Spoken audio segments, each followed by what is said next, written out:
Invite কৰি আনাৰ main উদ্দেশ্যটো হৈছে আমাৰ publication of integrated draft photo ইলেক্ট্ৰলৰ ৰলৰ বাবে আপোনালোকক ইয়াতে মাতি অনা হৈছে। সেইটো হ'ল আমাৰ আজি 9 তাৰিখ 9/11/2022। তাৰ ভিতৰতে আমাৰ সেইটো যি কেইজন ব্যক্তি আছে, যি কেইজন ৰেজিষ্ট্ৰেশ্যন কৰিব বিচাৰে বা ডিলিশ্যন কৰিব বিচাৰে বা কাৰেকশ্যন কৰিব বিচাৰে বা শিফটিং কৰিব বিচাৰে, তেওঁলোকৰ কাৰণে 8/12/2022লৈকে টাইম দিয়া হৈছে। সেইখিনি সময়ৰ ভিতৰত যিবিলাক ভোটাৰ্ছ, যিবিলাক ব্যক্তিয়ে সেইবোৰ ৰেজিষ্ট্ৰেশ্যন, ডিলিশ্যন আৰু কাৰেকশ্যন বা শিফটিং কৰিব বিচাৰে, সেইখিনি টাইমৰ ভিতৰত আজিৰ পৰা 8/12/2022লৈকে তেওঁলোকে কৰিব পাৰে, সেইকেইটা কামবিলাক কৰিব পাৰে। তাৰ পাছতে আমি সেইবিলাক যোনটো আপোনালোকৰ যিমানখিনি ক্লেম বা ৰেজিষ্ট্ৰেশ্যন যিমানখিনি থাকিব, সেইটো আমি 26 আৰু 12/12/2022 তাৰমানে 26 ডিচেম্বৰলৈকে আমি আপোনালোকৰ যিমানবোৰ সেইবিলাক আছে ক্লেমছ এণ্ড অবজেকশ্যন আছে, সেইটো আমি ডিছপ'জ কৰিম। তাৰ বাহিৰেও আমাৰ যিমানবোৰ ইলেক্টৰ আছিলে, আমাৰ 5/1/2022 তাৰমানে জানুৱাৰী 5 তাৰিখলৈকে 2022 তাৰিখলৈকে আমাৰ টোটেল ইলেক্টৰ্ছ ভোটাৰ্ছ আছিলে 1,53,461। সেই বস্তুটো লৈ পেলাই আজি ডেটলৈকে 9/11/2022লৈকে আমাৰ ভোটাৰ সংখ্যাটো 1,55,812। তাৰ মানে আমাৰ ভোটাৰ সংখ্যাটো 4,839। সেই সংখ্যাটো আমাৰ বাঢ়িছে আফটাৰ ক্লেমছ এণ্ড অবজেকশ্যন আৰু এডিশ্যন সেইবিলাক গোটেইবোৰ কাম কৰাৰ পাছত। তাৰ বাহিৰেও গভৰ্ণমেণ্ট অফ আমাৰ ইলেকশ্যন কমিশ্যনে এটা লঞ্চিং কৰিছে ERO নেট।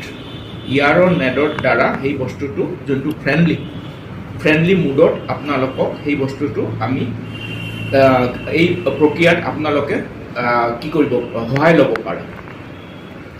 তাৰ বাহিৰেও আছে আমাৰ ইণ্ডিয়ান চিটিজেন যিবোৰ আছে, তেওঁলোকে ইণ্ডিয়ান চিটিজেন যিবোৰ আছে, যিবিলাক বাহিৰত থাকে বা ইয়াৰ ভিতৰতে থাকে, তেওঁলোকে যোনটো আমাৰ পৰ্টেল আছে, এটা আছে ভোটাৰ হেল্পলাইন এপ আছে। সেইটো আপোনালোকৰ যদি ইণ্টাৰনেট কানেকশ্যন আছে, তেতিয়াহ'লে সেই এপটো আপোনালোকে প্লে ষ্ট'ৰত গৈ পেলাই সেইটো ইনষ্টল কৰিব পাৰে।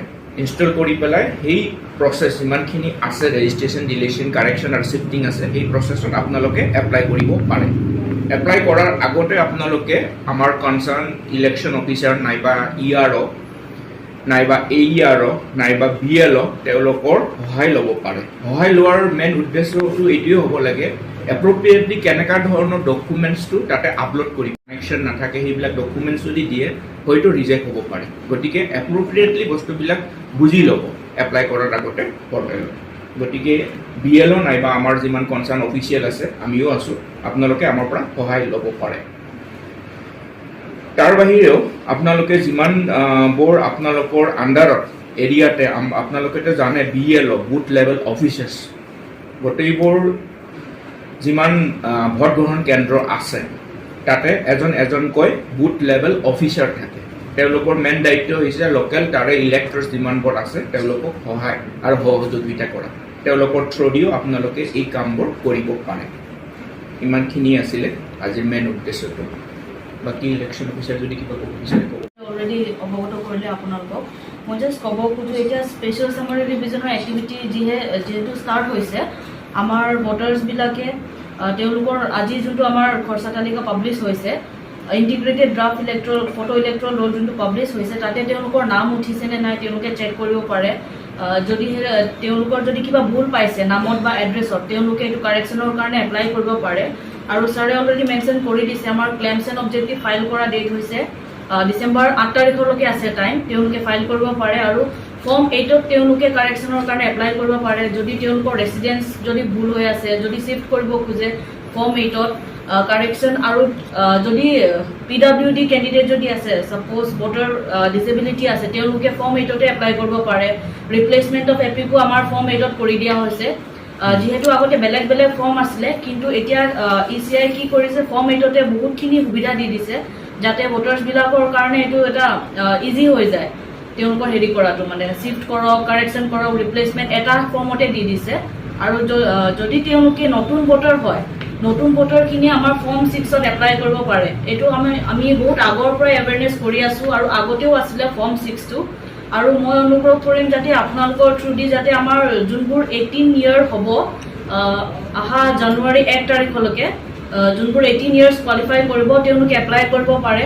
তাৰ লগতে কেইদিনমানৰ আগতে আৰু এটা ইনিচিয়েটিভ লোৱা হৈছিলে ECI থ্ৰুদি, য'ত ইভেন 17 ইয়াৰ্ছ যোনবোৰ আছে 17 ইয়াৰ্ছ 18 টাৰ্ণ নোহোৱাখিনি তেওঁলোকেও এপ্লাই কৰিব পাৰে।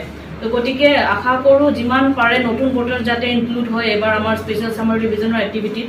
ইভেন কেইদিনমানৰ পাছত আমাৰ স্পেচিয়েল কেম্প অৰ্গেনাইজ কৰা হ'ব BLO বিলাকৰ থ্ৰুদি পলিং ষ্টেচনত, বা আমাৰ বেলেগ আমি ডেজিগনেটেড ভেনিউ দিম য'ত স্পেচিয়েল ছামাৰ ৰিভিজনৰ এইবিলাক কেম্প বহোৱা হ'ব। তেওঁলোকে নিজৰ ক্লেইমছ এণ্ড অবজেক্টিভছ হওক বা কিবা যদি অসুবিধা থাকে ডাউট থাকে তেওঁলোকে আহিব পাৰে। মই তাকে আশা কৰিলোঁ যাতে আৰু মানুহ যাতে ইনক্লুড হয় ইলেক্ট্ৰল ৰোলখনত, আৰু কিবা যদি অসুবিধা থাকে আমাৰ অফিচৰ মানুহ সদায় আছে, BLOবোৰ আছে, AROবোৰ আছে, আমি আছোঁ সদায়। চ' গতিকে সেইখিনি আশা কৰিলোঁ। Thank U.